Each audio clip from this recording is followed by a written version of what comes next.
Good afternoon, ladies and gentlemen. It is July 15th, and on behalf of the Clue Plus Research Institute, I would like to welcome you to the webinar series, Black Lives, Past and Present.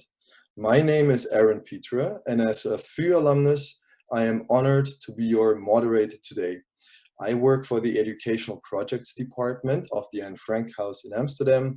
I develop, manage, and implement projects combating anti-Semitism, discrimination, and racism that enable youth to make their voices heard in traveling exhibitions and in film workshops.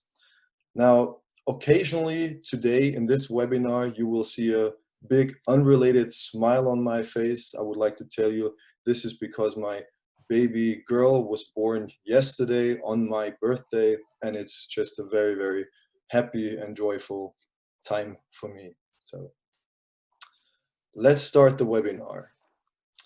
In recent weeks, we have been reawakened by loud voices of anger and sorrow at the injustice called racism. They speak of violence that kills people. They also speak of hidden power structures in our society that put people at a disadvantage because of the fewer opportunities to develop themselves or because of ethnic profiling. The Research Institute Clue Plus of the Vrije Universiteit Amsterdam wishes to take part in the courageous conversations about uncomfortable questions with sometimes painful answers. By organizing a series of webinars on the history of slavery, colonialism, institutional racism, and violence, we hope to contribute to these conversations with insights from history.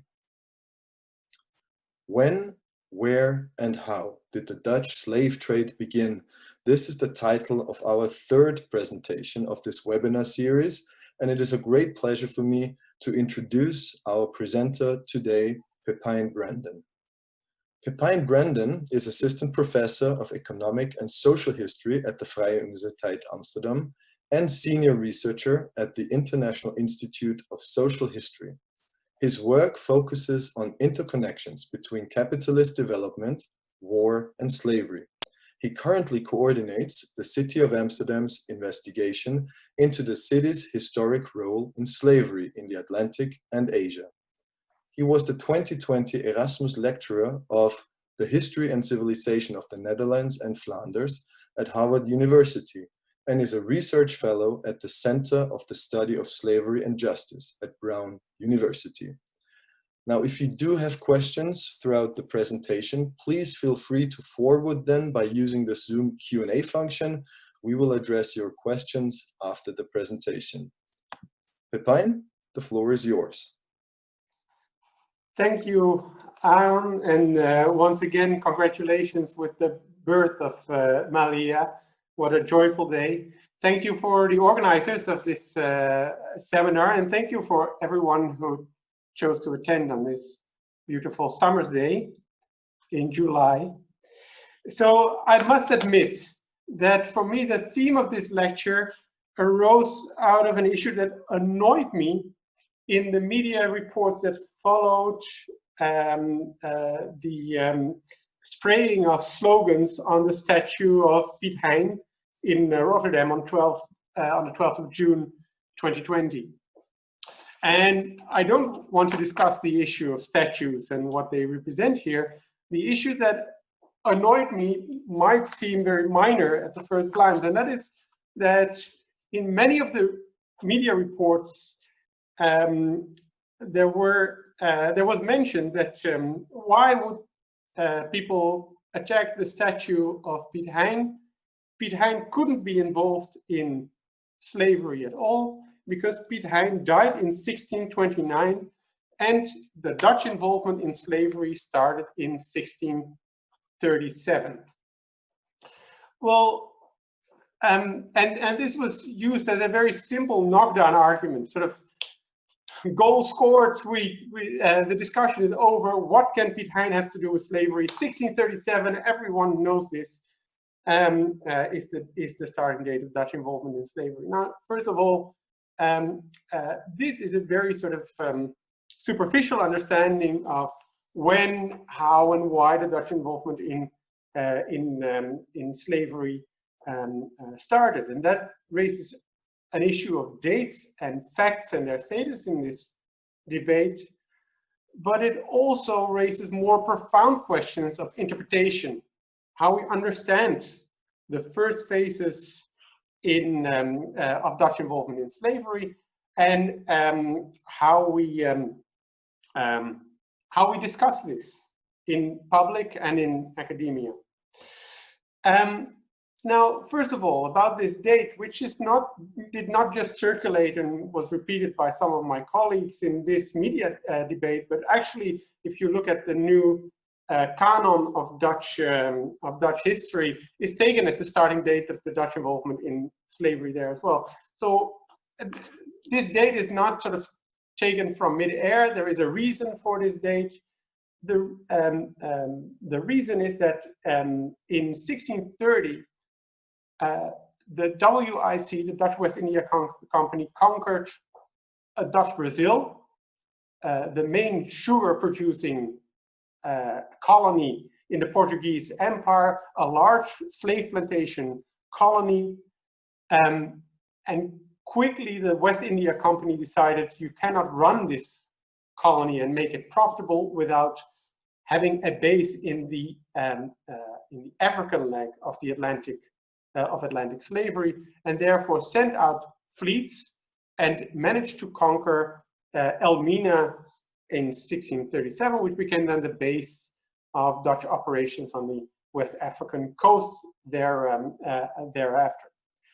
The decision to engage in a large-scale slave trade from Africa to Brazil was actually taken in 1635. The first large shipments arrived already before the conquest of Elmina in 1636. So, but 1637 then functions as the starting date. So you could say that was the starting date of large-scale systematic involvement from a clear established power base on the West African coast in the Atlantic slave trade. But what does it mean to say that this was the start of the Dutch involvement in slave trade in general? This can only be upheld, first of all, if we ignore the large-scale involvement, i.e. several thousands of enslaved put to work on plantations in Dutch East India Company areas before 1637. Secondly, only if the prior involvement of Amsterdam-based traders in transatlantic slave trade is deemed, as it's often done in Dutch literature, as, quote, accidental or insufficiently Dutch, the latter referring to the fact that many of the traders involved were actually Portuguese, members of the Portuguese nation, both Portuguese Jews and so-called New Christians. So then sort of, these were not really, so in this discourse, these were not really Dutch traders. And thirdly, it's only possible to uphold 1637 as the start of serious involvement in slavery in the Atlantic if the earlier failed attempts to conquer sugar-producing colonies in the Americas, primarily Brazil, and on the African coast, the islands of Sao Tome, and the attempt by Piet Hein himself to conquer the main Portuguese base in the transatlantic slave trade, Sao Paulo de Luanda in Angola, are seen as purely strategic ventures not related to slavery at all. Now, the result of this approach is that at least 4 decades of Dutch involvement in slavery and the slave trade, involvement that was sometimes small, sometimes actually significant, of significant size, that was often direct as slave traders and also indirect as insurers, as beneficiaries. If all of that is stricken off the balance as somehow insignificant. Now, I want to use this sort of lecture not simply as a moment to correct a date that is mistaken, because there's an interesting tendency in many Dutch debates on slavery. And if you followed these media debates that are there on a year-to-year basis, if you followed it, then you'll notice that there is this interesting idea that this is a debate which is mainly about facts.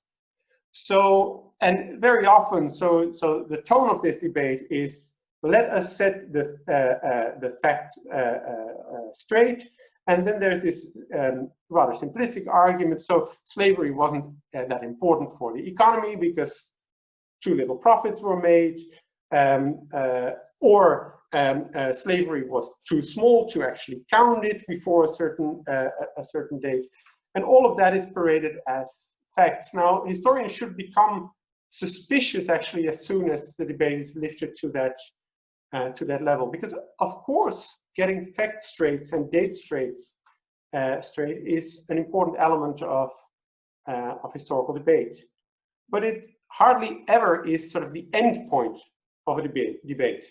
Rather, it's the precondition to move to the next and more important stage of the debate, and that is to move to issues of interpretation and analysis.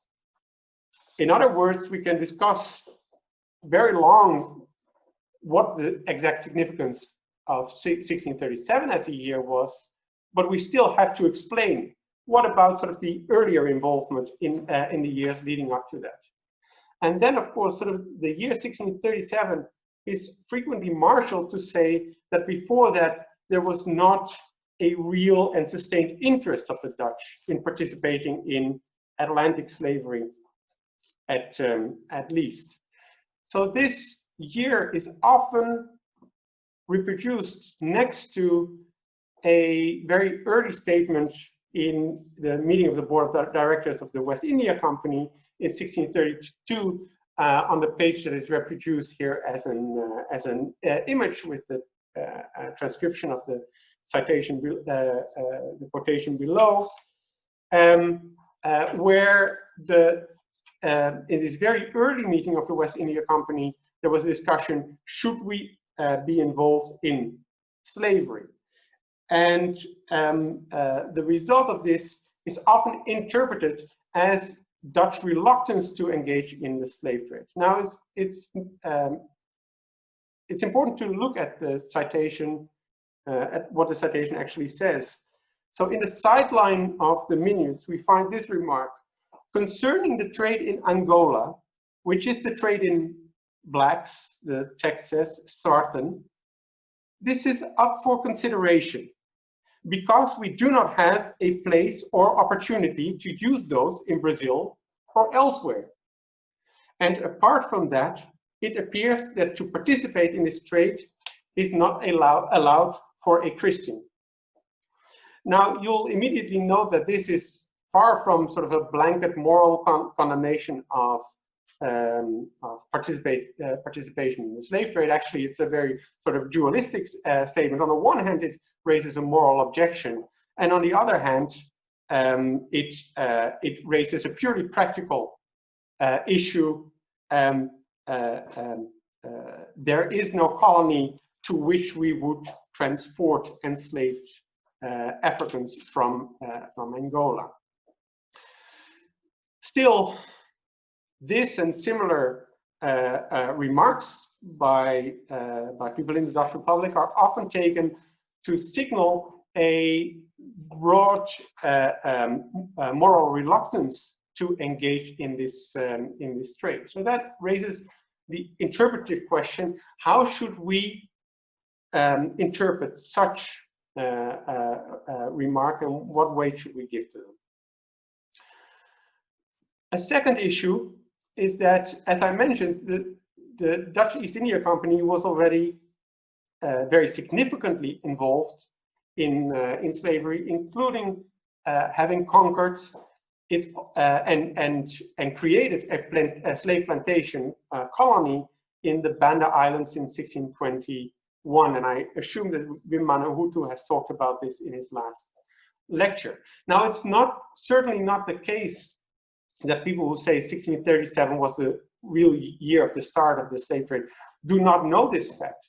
But actually, this is an interesting illustration where there is a strong tendency in Dutch literature to say these theaters of engagement in slavery, the East Indies and the Atlantic world, are actually sort of completely separate terrains. There's two histories of involvement in slavery, and they don't meet. So the second question that the question of beginnings or dates raises is, should we see the involvement of the Dutch in slavery and the slave trade in Asia, Africa, and the Americas as contrasting trajectories, or should we see them, at least at this stage of the history, as part of a continuum?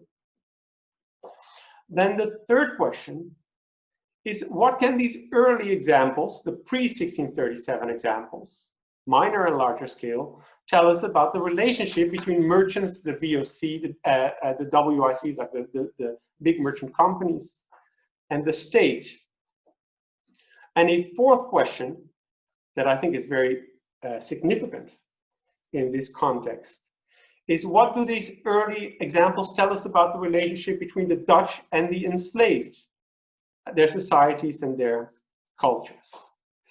Now, in a very short lecture like this, I cannot give a full overview of the many forms of participation in slavery and the slave trade before 1637 on 3 continents. So rather, what I will do is I'll briefly mention some elements of this involvement in the 3 continental zones that I discussed, and explain how they reflect on this issue of the date of the beginning. And I'll start with the Dutch involvement in West and West Central Africa. Now, the primary interest of the early ventures by the Dutch in this area, so the ventures in the late 16th century, was gold and other trade goods. But this interest always was connected to the question of replacing the Portuguese as the main power, as this was part of the larger war that the Dutch were waging against the Iberian power, a war that they were increasingly exporting to areas outside Europe. Part of this venturing along the West African coast was an almost religious gathering of information about every aspect of trade along these coasts. And as part of this gathering of information, Dutch travelers gathered substantial information about slavery and the slave trade in West Africa. And I'll only quote one example, but there are many of those. But I'll quote from the Marais' famous description of the coast of Guinea from 1602, where he says about the river Adra in the south of what's today Benin. This river is widely known, and not because of the virtue of this land, but for the large number of slaves that are traded and bought there to transport them to other places, such as Sao Tome and Brazil, in order to work there and refine the sugar. For they are strong and pious men who can stand labor well, and on average, they are better slaves than those from Gabon. However, those that are bought in Angola are even better. Now, as you can hear from the tone of this description, especially the final lines, and I think that is true for many of these descriptions, these are neither sort of pious condemnations of the horrors of the slave trade, or sort of anthropological descriptions of what they encounter. Many of those read more as a sort of a commercial prospectus, or sort of there is a real interest in what is traded on these in these regions, including in the interest in the slave trade, even at a stage when the Dutch did not participate in this trade in any organized way. The fact, however, that they did not participate was partly as a result of a failure for something that the Dutch clearly intended. So in 1598, for example, the important Amsterdam merchant from, Middelburg merchant from Flemish background, de Mougeron, engaged in a large-scale private venture to conquer Principe, aimed at also conquering Sao Tome, which was until late in the 16th century one of the main slave-based sugar colonies of the Portuguese. And in 1599, this failure by de Mougeron in a private operation was followed by a state venture by Pieter van der Does to conquer Sao Tome. Now, the attempts to conquer these islands were always a combination of an attempt to conquer the important sort of stopping points on routes to the East Indies, and an attempt to root themselves into sort of the sugar-based slave economy of the Atlantic. This was not a coincidence, because at the same time we see a gradual increase of the involvement of Amsterdam-based merchants in the triangular trade, including on a minor scale in the slave trade, mostly done by merchants from the Portuguese nations, but there are significant indications of, let's say, native or indigenous Dutch participation, including acting as insurers for the slave trade, and including some sort of, although we only have fragmentary evidence, but we have fragmentary evidence of participation in the slave trade itself. And then, of course, after the founding of the WIC in 1621, there started the frequent capturing of slave ships through privateering, and then the large-scale attempts to gain a foothold in the African side of the slave trade as part of the so-called Grand Design. So that about the terrain in the West Indies, and I'll just mention this briefly. In the East Indies, again,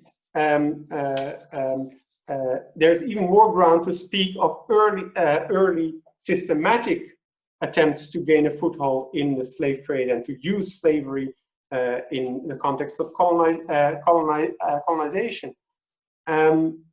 So it's important to notice that sort of for the Dutch involvement in slavery in the East Indies, the conquest of the Banda Islands in 1621 is, of course, the symbolic starting point that is often mentioned, but already in 1615, in the context of the conquest of some of the Banda Islands, there was the large-scale capture of 476 people on the island of Chao, near the between Manado and the Philippines, destined for the Banda Islands to work as slaves for the company. So 6 years before the conquest by Jan Pieterszoon Koen. Jan Pieterszoon Koen tried to organize slave trade from Mozambique and Madagascar to Java and the Banda Islands, again already before the conquest in 1621, in the years 1618 and 1619. There were significant discussions in the Dutch Republic on the legitimacy and the limits to slaveholding, both in religious and in judicial terms, with participants as famous as Grotius, by the way, actually connected to this to slavery in the East Indies, and then in 1621. Slavery became a key to the conquest of both Batavia's hinterland and the Banda Islands. What the East Indies example shows very well is something that is confirmed when people say that the mid-1630s is actually the moment that is sort of key to understanding the Dutch involvement in slavery in the Atlantic world. And that is that large-scale participation in the slave trade was always connected to having plantations and having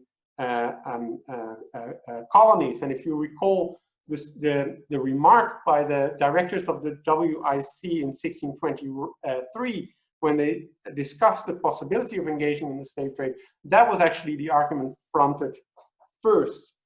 We do not have a place in Brazil to use slavery. Now that is even confirmed in a very small way in the really minor early settlements that the Dutch had along the northern coast of South America, among others in what is today Venezuela, along the Amazon estuary.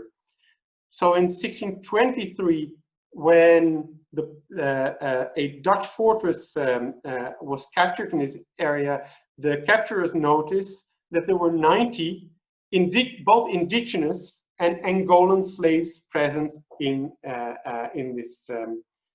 this fortress. The eagerness of the WIC, in turn, to capture Brazil built upon long-term Dutch involvement in the trade in slave-produced commodities, but this was certainly not an involvement as traders alone, because already very early in the 16th century, so before the founding even of the Dutch Republic as an independent state, there were several plantation holders from the northern Netherlands who lived in Brazil and who acted within that Portuguese colony, who owned engenhos, the sugar mill and plantations. The fact that the Dutch were very well aware how slavery worked is once again very apparent in that 1624 moment when the WIC captured Bahia de Todos os Santos on the Brazilian coast, and Piet Hein ventured out to, right after that, try to conquer Angola to make sure that there would be a secure slave trade from Angola to Bahia. In the letter that Piet Hein was supposed to deliver to the Portuguese colonists in 1625, actually a letter that was never delivered because the Portuguese managed to recapture Bahia, and the Dutch only captured significant parts of Portuguese Brazil in 1630. But in this letter, Piet Hein, or actually the States General, promised explicitly that they would do everything in their power to make sure that the Portuguese plantation owners could continue production under the Dutch, and the attempt to conquer Angola was part and parcel of that. Now, to come to my conclusions, Dutch involvement in slavery and the slave trade in Africa, Asia, and the Americas predates 1637 by several decades, and that in itself is not unknown, but it's frequently forgotten with a sleight of hand in these public debates. But it's actually what this engagement shows that is interesting. First of all, this engagement was not accidental or incidental. It was sometimes small scale and sometimes large scale. It included direct and indirect involvement, as well as various large scale but failed attempts by the Dutch to gain a real and territorial foothold in slave-based production and in the slave trade. This becomes even clearer when we do not isolate this Atlantic terrain artificially from the other terrains of Dutch expansion, but if we see the Dutch expansion, including the involvement in slavery in Asia, Africa, and the Americas, as connected and not as isolated affairs. The tendency to see pre-1637 involvement in slavery as reluctant, as something that where the dominant trend within the Dutch Republic was one of moral objection, relies, I would say, on a very partial interpretation of the available sources and gives too much weight to scattered and always very conditionally formulated objections. And finally, and perhaps most significantly in the context of this lecture, and I hope that this will be something that we can discuss in a minute, is that the very casualness with which these first 4 decades of involvement in slavery can be stricken off the balance of Dutch history raises troubling questions about the status of Black and brown lives in some accounts of the Dutch involvement in slavery. And I'll leave it at that.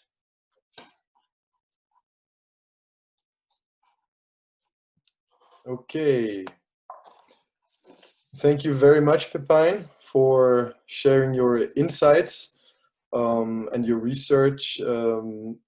Obviously, you know, already Otto Frank said that in order to build a future, you have to know the past.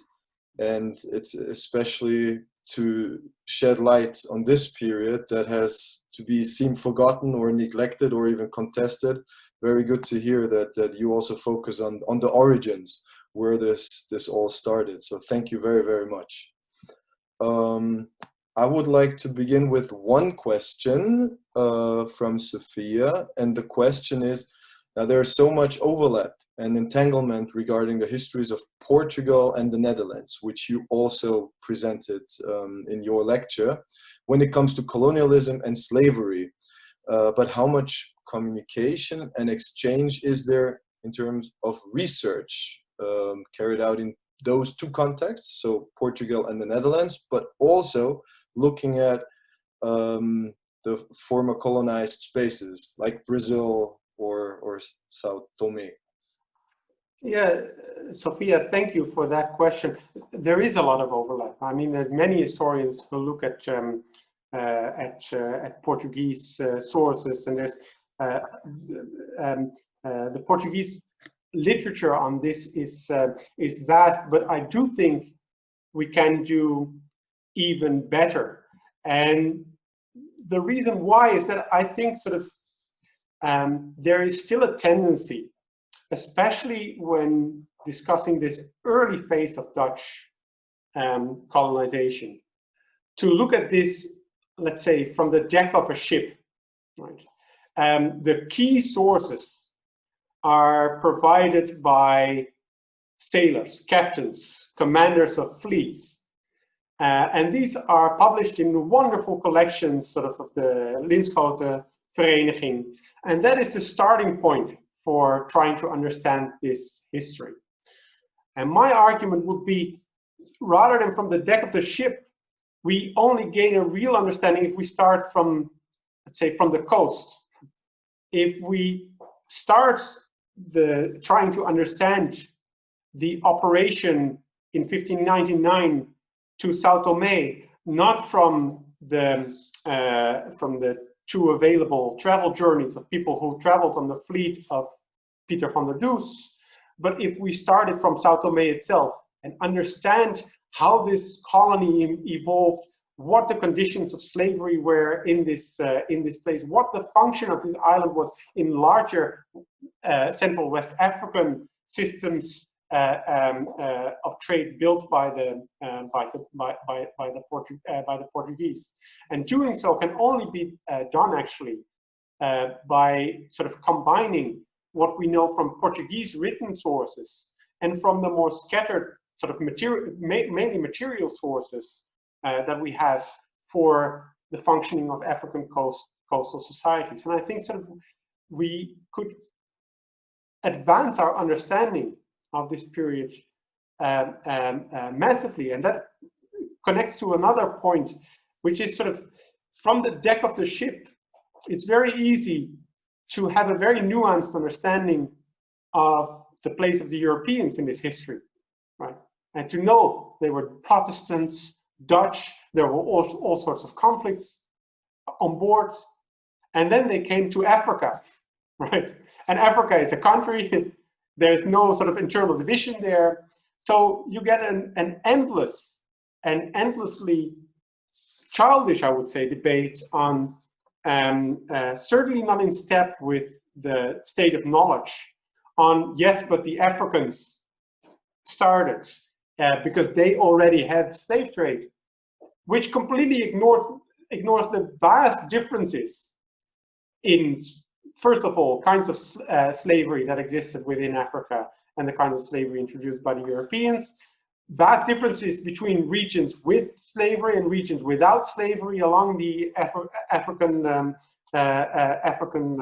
coast. So all of this is flattened into a narrative that might fit sort of a certain idea of sort of expansion as seen from the Dutch side, but tells us very little about sort of the conditions encountered and how the Dutch actually changed these conditions in a very active process, including changed the nature of slavery.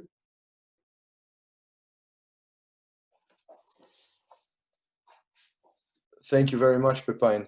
I have one more question for you. Now, looking at your first slide, you showed us the statue that was oversprayed, basically. Now, this is basically what we see, you know, what is happening in public, which was inspired by recent events. Can you already say something about academia? What are reactions that we maybe already see or that we are about to expect concerning this special history? I think so.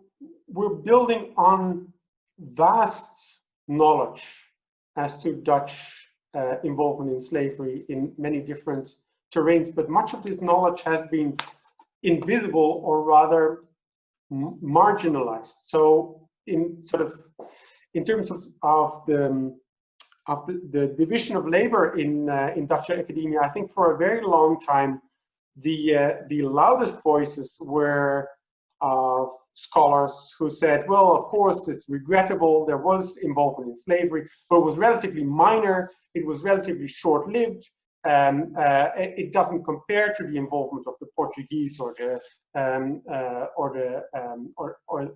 British.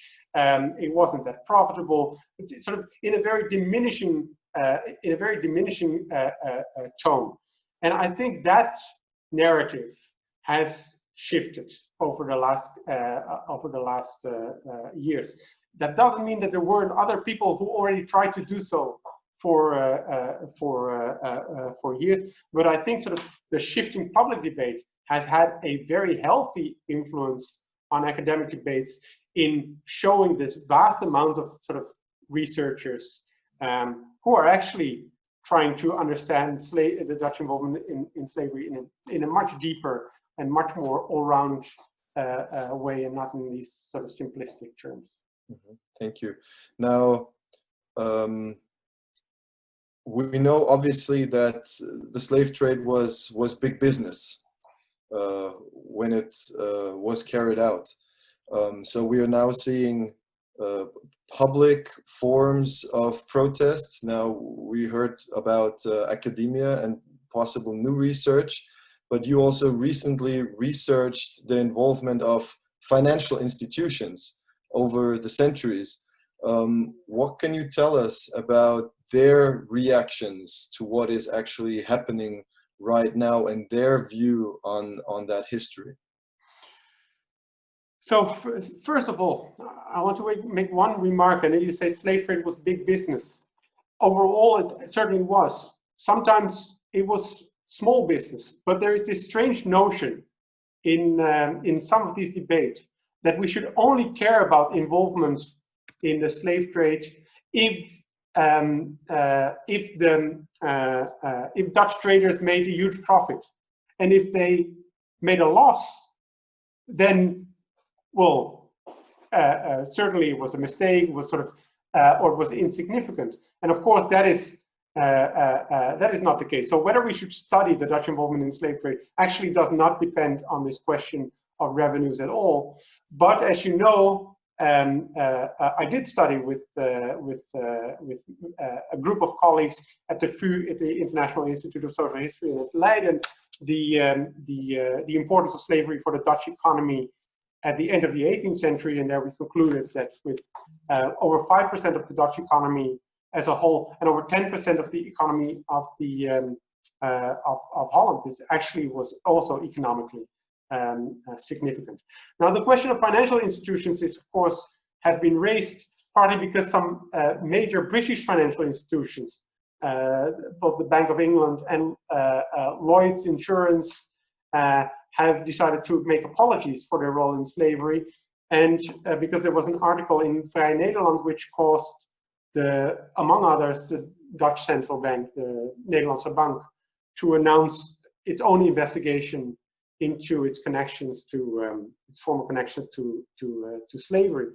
And in many ways, the things that have caused them to look at this are not new knowledge at all, and that raises some questions. It's not that suddenly we've discovered that there were many financiers in the 18th century who invested in slave plantations or in slavery. All the names that are mentioned in this debate were known already in 1973 when Van der Voort wrote his dissertation on financial investment in the West Indian plantation complex.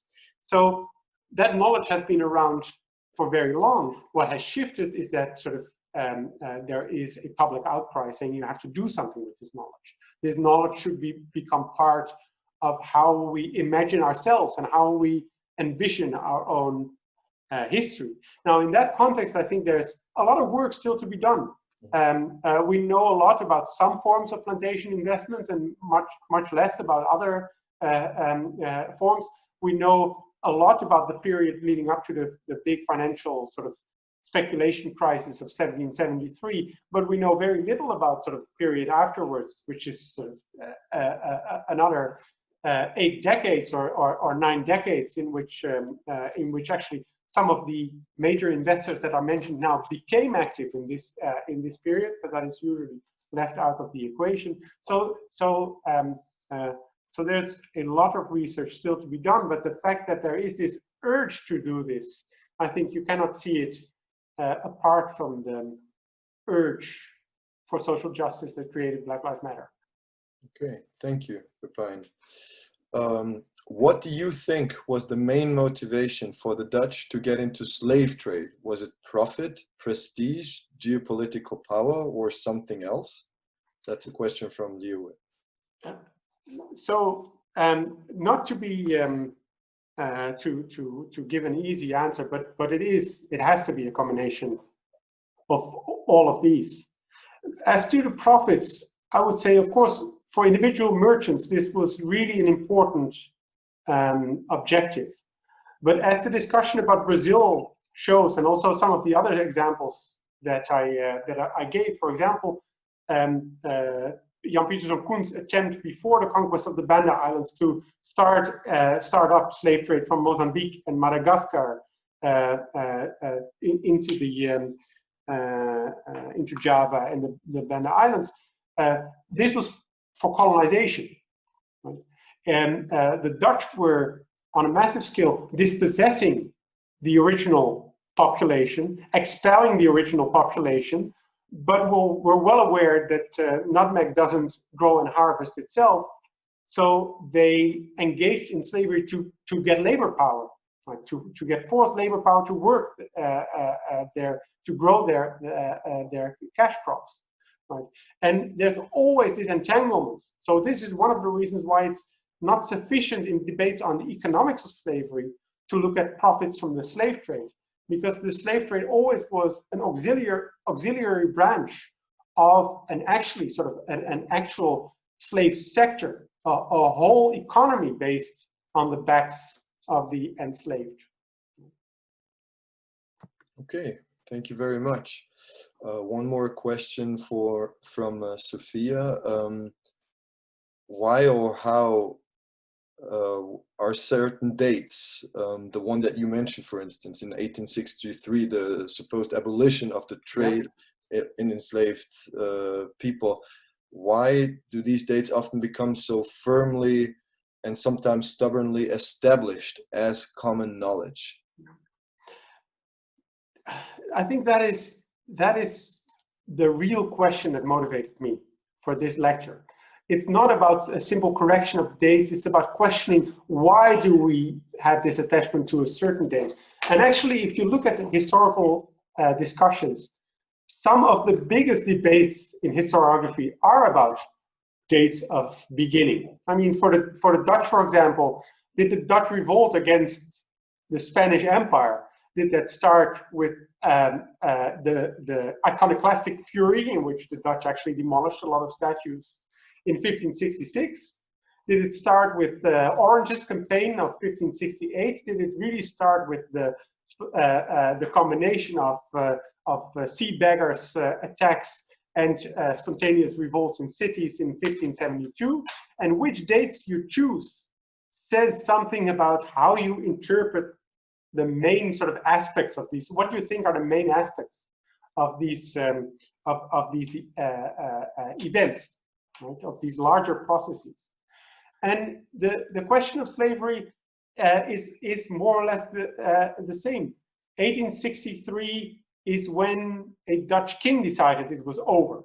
But of course, then there was the requirement by the Dutch government to work on the plantations longer than that, in forced labor in a period of so-called staatstoezicht. Then some people say it's completely sacrilegious to say it's not 1863, but 1863, 1873. It's a sort of it's this composite year. But actually, for the British case, it's very common to say this. Slavery was abolished in the British Empire in 1834/1838, because there was this period of a demand of sort of continued enforced labor in the British Empire as well. In this case, it was sprung because the enslaved refused to do so any longer, and the British had to pull the date sort of to an earlier stage. But you get this sort of composite date of the formal abolition and the real abolition. So in many ways, questioning these well-established dates is actually about questioning the dominant interpretations. Yeah. Thank you. Yeah. We have one more question from Wim. Hello, Wim. Good to see you back from last week. What role could the Vrije Universiteit play to familiarize students with the importance and the potential of your research? Well, the same as they can do for any research that the Vrije Universiteit does, right? But I think we can be much more upfront that the Vrije Universiteit plays a role in this research, which at the same time, I mean, we shouldn't, I think there's a tendency now for institutions to want to boast about their fantastic record, but we've come a long way, and we have to ask ourselves as a profession, why did it take so long for this history to be treated with the seriousness that it deserves, and why is it still so difficult to do so? Now, I think the VU does a better job than many universities in terms of making this part of the curriculum. There are many courses at least in history that either centrally are about slavery or are part of or where slavery is an important component of the course, and rightly so. One of the things that triggered me to shift my sort of attention from the history of war and violence in Dutch capitalism to the question of slavery and colonialism was that in the very year 2013, when there was this outburst of activity in commemorating the 150 years since 1863, since the formal abolition, there was no course on the menu for students at the University of Amsterdam to study slavery. It was not a single course that touched upon its history. So I organized this course, and it was huge interest. So students, I think, want to learn about this, and the least we can do is offer it. But we shouldn't offer and that relates to the bigger theme, I think, of my talk. It's not simply about building knowledge. It's about discussing interpretations and deepening interpretations and giving this a place, not as some sort of specialist wing of history. And now we add this specialist island, which is slavery history, but to really integrate it into our understanding of Dutch history and global history. Okay, thank you. Well, this reminds me of what Wim van Houten said last week about the importance of interdisciplinary research, through which the history of slavery also needs to be studied, and not only these stubborn, as we call them, facts that are sometimes just persist. Yeah. Yeah. I couldn't agree more. I worked with a student assistant in the last couple of months for an internship who was an archaeologist, to gather sort of existing archaeological reports for me on sort of both the area around Elmina and about Gorée, sort of one of the first Dutch bases in Senegambia. And I learned a lot from his approach, in the same way that I know, and sort of Wim might have mentioned this in his last lecture, and in any case, Wim knows much more about this than I do. But but a lot of what we know about the Dutch conquest of the Banda Islands actually comes from what archaeologists have shown about early Bandanese, pre-colonial Bandanese society. Okay. Well, thank you very much, Pepijn. We have no more questions, so all questions have been answered. Wow. Oh, I'm sorry. There is one more question, and we do have time. Great. I'm just getting it now. I was wondering if Pepijn can share some more about the large research project that is taking place regarding the involvement of the city of Amsterdam in slavery. Yeah, so I cannot share results. We're very sort of protective around this, because what we do not want is to have a big discussion about results where no one actually knows what results they are discussing. So the book will come out in September. We just sent off the manuscript, and we, that is, we as the editors, Nancy Yao, Gunnar Jones, Matthias van Rossum, and I, with the assistance of Merit Tosun, we just sent it off. It has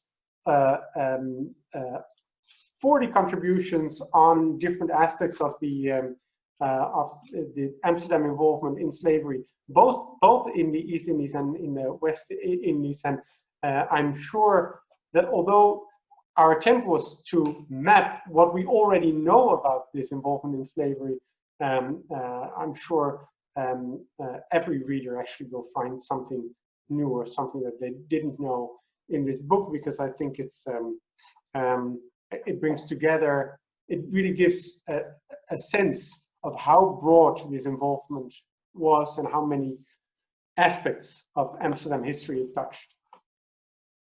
Okay, perfect. Once again, thank you very much, Pepijn, for your insights and for answering all our questions. I would like to thank all attendees for participating and for posting their questions. This was the last webinar of the first series. We started on July 1st, the day of Ketikoti, and the last one today, July 15th. We will be back with more webinars in the second series starting in September. There's no exact date yet, but I would like to ask you to check the Clue Plus website, and also there's a Facebook site for updates on the following webinars. Again, thank you very much, everybody, and I wish you all the best. Thank you, Pepijn.